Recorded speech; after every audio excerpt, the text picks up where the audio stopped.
Given that there's a civil war going on in the fandom right now, we should open this video by addressing the major changes made in the flashbacks. Starting with the porch scene, there are two big changes. First is that Neil Druckmann, who by the way made the game and directed this episode, and also had a writing credit alongside the other writer from the game, decided to combine the confrontation about the Fireflies and Ellie's reconciliation. And secondly, the porch scene was the last scene of the game, making it to where Ellie forgiving Joel was the final narrative moment. For the game specifically, this recontextualizes the story because we don't have this confirmation going into Seattle that Ellie was making reparations with Joel. I'd argue this isn't a major deal because it's heavily implied through Joel's death that Ellie, at a fundamental baseline, still loves Joel through her visceral reaction to his death. So even if you were to remove this moment of forgiveness from the game's story, it's clear that Ellie still loved Joel despite his flaws. So for this recontextualization aspect, I don't feel like it's integral for the scene to be at the end, and I think it's fine having it come at the halfway point of the show's events. It establishes and solidifies the tragic aspect of this story sooner, that these two characters were coming closer together before being torn apart. For this porch scene in the game, there's also a thematic synergy with where it's placed as well, but going in depth on that would be too spoilery since this all relates to the ending of the game.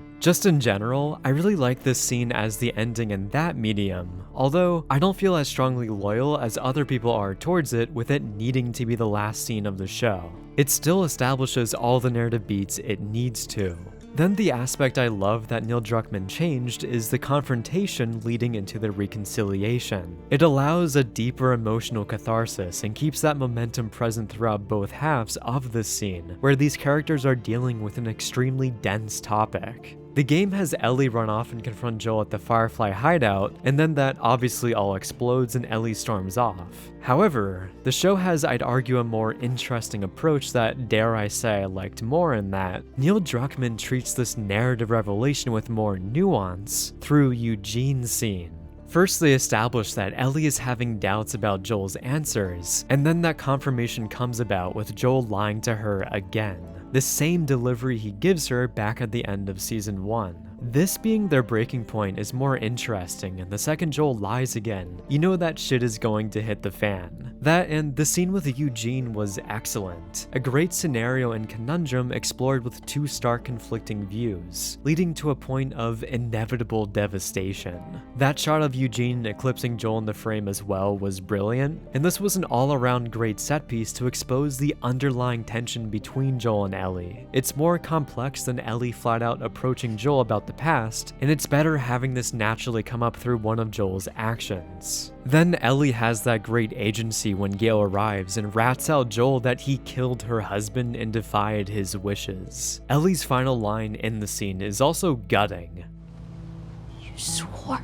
This is a line that only Ellie and Joel understand in this moment, signaling that Ellie definitively knows that Joel lied in the past. And on top of the terrible situation that just unfolded, Joel has to sit with this uneasy and festering issue now. And this doesn't spontaneously happen, and more so because Joel lying for the greater good is just a part of his character. So naturally, this would come up again and would be a boiling over point for these two characters. This also makes their dynamic even more depressing in the show because they basically ignore each other for 9 months, until finally cooling down and coming together to address the past. Now that we don't have this literal confrontation during Eugene's death, exploring this moment when Ellie is more diffused through the passage of time, I think unlocks a more satisfying scene that's laced with a richer sense of emotional depth. Working through that truth and coming to terms with the past, with both characters breaking down, is a flat-out outstanding scene. Both actors do an incredible job here. Stop saying Bella Ramsey can't act, and I think Pedro Pascal also has such a heart-wrenching delivery. The amount of conflict and turmoil written across his face is insane, and bro really wants an Emmy nomination for only being in a few episodes. This is mostly why I love how Neil Druckmann combined this confrontation with the forgiveness part, because they lead so well into each other with this newfound cathartic synergy.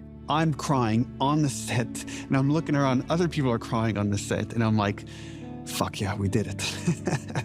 Calling this a botchery of the source material just seems hyperbolic to me, and I know the rest of the season has been pretty bad, but this is Neil Druckmann's singular episode that he's primarily creating. He gets the opportunity to go back and flesh out aspects he physically couldn't in the game, and rework certain parts of the story that are potentially for the better. It'll definitely be hotly debated if the events are better or not in the game and the show, but they are both good and each have great aspects that are exclusive to their respective renditions. It feels like a lot of nuance is being lost in the discourse, and sometimes different versions can be good in their own way.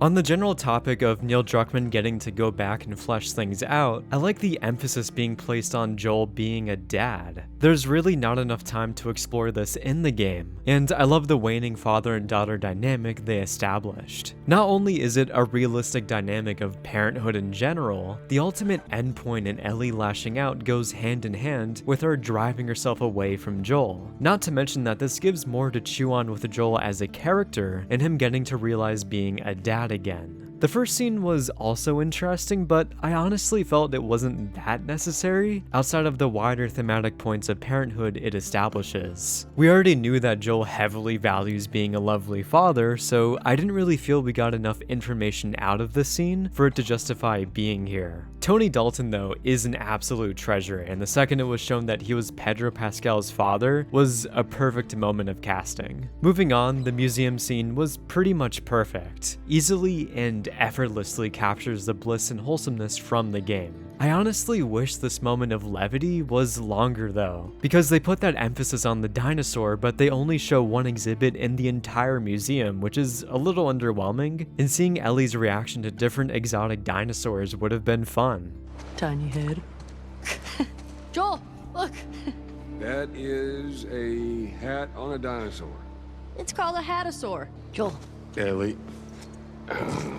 don't you dare take it off. It actually looks like they shot that scene in the inside the episode, and it ended up getting cut unfortunately. Most likely due to pacing concerns, but I mean, like, it's already an hour-long flashback. It's really not a big deal leaving that scene in. It's also kind of sad because I think that was the last scene Pedro Pascal filmed in the show, and it was cut. Feels bad, man. Hopefully they give it to us in a deleted scene or something. Anyways, the rest of the scenes were all great. Between us seeing Ellie burn her arm and Joel's father gears going into overtime, the cake, shuttle, and future days moments were perfect slices of happiness to contrast the upcoming second half of tragedy the episode touches on, and again, the Eugene scene was excellent. I especially like how they established this thread in the beginning of the show and are bringing it back. Gives the scene a lot of tension given what we already know, and explains why Gail has a lot of hate towards Joel now. In general, this episode is consistently great, and it's really nice to see Neil Druckmann have the opportunity to come back and be able to add more development to the characters that he otherwise couldn't. This is an example of the TV medium elevating on the source material. Changes are made and the story is shuffled around a bit structurally, but I think the way it is in this specific episode is still great and should be appreciated on its own terms. The rest of the season though, yeah, it's kind of cooked. Thanks for watching, and let me know in the comments what you thought about this flashback episode. My Letterboxd, Discord, and Patreon links are in the description, and have a nice day.